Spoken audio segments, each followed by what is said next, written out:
पुनरुदित प्रभु ईसा मसीह में प्रिय भाई बहनों और प्यारे बच्चों, संत यूहन्ना आज के पवित्र सुसमाचार के आखिरी वाक्यों में लिखता है कि इन सब बातों का विवरण इसलिए दिया गया है जिसे आप विश्वास करें कि यीशु ही मसीह परमेश्वर का पुत्र है।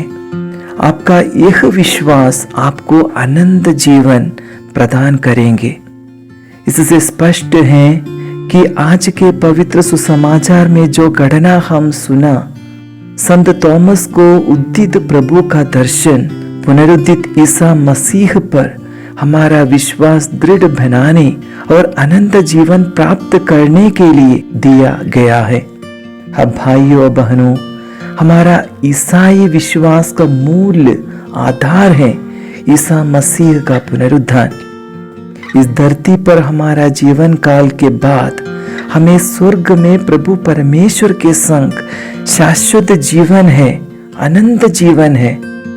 इस संसारिक जीवन उसका एक तैयारी मात्र है। संत थॉमस कहता है, जब तक मैं उनके हाथों में कीलों का निशान ना देख लूं, कीलों की जगह पर उंगली ना रख दूं, उनकी पसली में अपना हाथ ना डाल दूं, तब तक मैं विश्वास नहीं करूंगा।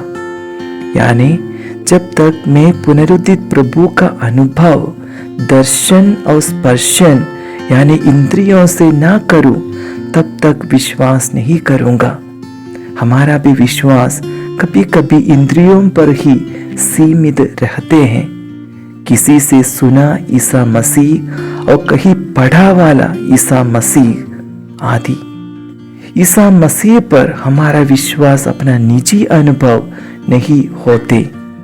संत थॉमस ने अपने इंद्रिय अनुभव को अपना निजी अनुभव बना लिया। इसलिए उसने कहा, हे मेरे प्रभु, हे मेरे परमेश्वर। जब हम अपने निजी अनुभव को हमारे विश्वास का आधारशिला बनाते हैं, तो ईसा मसीह हमारे जीवन का सबसे महत्वपूर्ण हिस्सा बन जाएगा और हम धन्य बन जाएंगे। जब शिष्य यहूदी धर्म गुरुओं के भय से द्वार बंद की एकत्रित थे, यीशु उनके बीच आकर खड़े हो गए। किंतु जब ईसा उनके पास आए तो उस समय थॉमस उनके साथ नहीं था। संत थॉमस अकेला शिष्य है जो बाहर घूमने से, ईसा के साथ चलने से नहीं डरता था।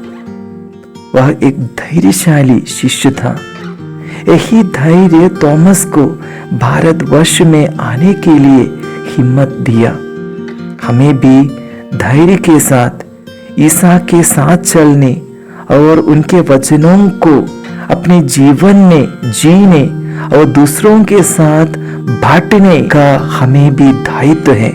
इसलिए हम भी ईसा मसीह से, पुनरुत्थित प्रभु से यही शक्ति मांगे कि हम भी प्रभु ईसा मसीह के वचन को धैर्य के साथ बांटने वाले अच्छे चेले बन जाएं। मसीह हम सबों को अनुग्रह प्रदान करें। पिता, पुत्र, पवित्र आत्मा के नाम पर आमीन।